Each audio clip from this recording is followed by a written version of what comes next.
Biyaya ko ngayon guys. Subukan ko. Tagal kong hindi nakabiyahe. Sayang, ang ganda pa naman ng ano ngayon. Nitong mga nakaraang araw, high demand. Pero ngayon is hindi ko alam eh. Kasi ang konti lang ng booking. Tapos malayo-layo rin itong nakuha ko. Marikina itong nakuha ko. Baka mamaya wala akong masabayan. Pero okay lang, since naka-priority naman to, kaya okay na rin siguro kahit ganito na ano, walang kasabay. Pero try pa rin natin. Take the next right onto... Sige po. Thank you po. Ano? Ganda naman yung ate.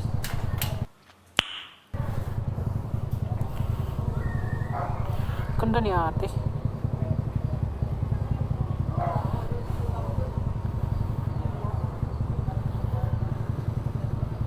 So yun guys, priority yung una kong nakuha, pero nasabayan ko pa siya ng regular. Sa iba guys, hindi na eh. Hindi ako umalis sa may pick up ko guys pero nasabayan ko pa rin siya. Yung iba ginagawa daw nila is lumalayo bago rin makakuha ng pick up. So buti na lang, nakakuha pa ako ng Antipolo. Para 'di ba? Hindi masyadong lugi or hindi lugi yung biyahe natin pa Marikina. Dahil ngayon lang ulit ako nakabiyahe.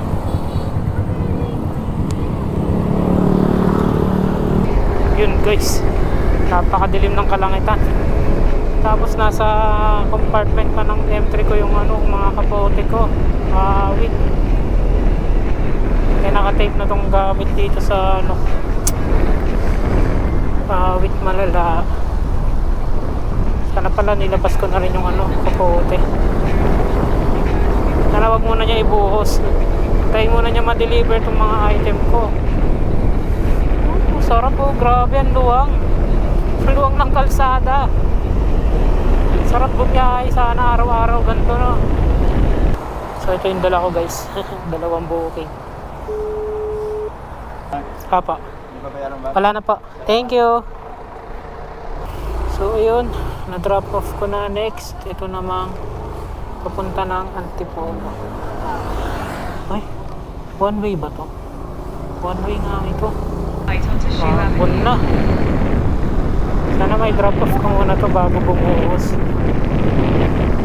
Pero parang dito lang din kasi. Sa ibang lugar hindi naman makulimlim. Dito lang naman banda. Nakakuha ko ng booking guys papuntang Mandaluyong. Grabe, biglang buhos na talaga yung ulan kanina. Hindi ko rin naisuot tong kapote ko kasi nandito sa compartment. So nung na-drop off ko, sakto namang tumigil. So ngayon balik ako ng Mandaluyong, saka balik na rin siguro ako ng Manila. Pero check ko kung pwede pa akong magpakasay ganyan, diba? Kasi basa na yung katawan ko eh. Magkasakit ako. Mahirap na, wala pa naman tagapag-alaga. So ayun guys, kanina may booking ako papuntang Mandaluyong. Ang kaso, tagal ko naghintay guys. Kasi yung i-deliver ko napunta na sa ibang lugar. Kaya binalik ulit sa pick up point. Naghintay ako doon ng mga 30 minutes din. Wait. Nasayang yung oras ko doon. Nag-add pero kulang, konti lang yung inad, 50 plus lang eh. Pero okay na. Kaysa naman wala. Tsaka nakapagpahinga din ako kanina. So ito, double book ako. Isa papuntang Pasig, tapos isa pa yung Pamandaluyong na pinaghintay ako. Nung naghihintay ako, ang daming magagandang Pamandaluyong. Pero nung nasa akin na yung item, wala na. Tapos ba't ganito yung lalamove ngayon? Yung lalayo ng pick up. 8 kilometers, ganun. Maganda sana yung yung drop off, kaso yung pick up yung malala, ang lalayo.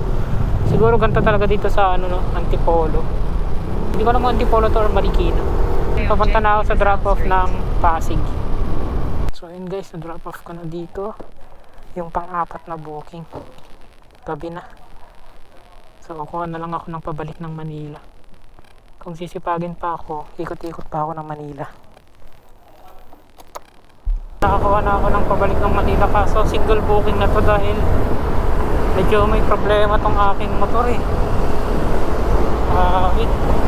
Napansin ko na tumatagas yung sa may niya, sa may gearbox, sa may transmission, may tumatagas na ano doon, gear oil. Kaya nung iniikot ko, medyo umiingay na siya, baka natuyuan na. Kailangan ko ng UE ito. Pagdiyan ko na lang sa mga motor shop ng gear oil. Wala medyo umiingay na siya. Napansin ko lang kanina, may tumatagas pala doon. Tagal kasi ako hindi nag-car wash kasi nag-uulan. Sayang din. Kaya ito, uwi na ako para makakasikaso ko agad tong panggilid ko, baka lumala. Kaya mas malaking gastos kapag lumala ito. Sarap pa naman bumiyahe ngayon, walang traffic. So ayun guys, ayan yung kinita ko ngayong araw. So maraming salamat sa panonood guys. Sana huwag niyong kalimutang mag-like at pa-subscribe na rin dito sa aking YouTube channel. Hanggang sa muli. Peace out. I know you told your friend you're not okay. And tell me what's wrong and why you never said you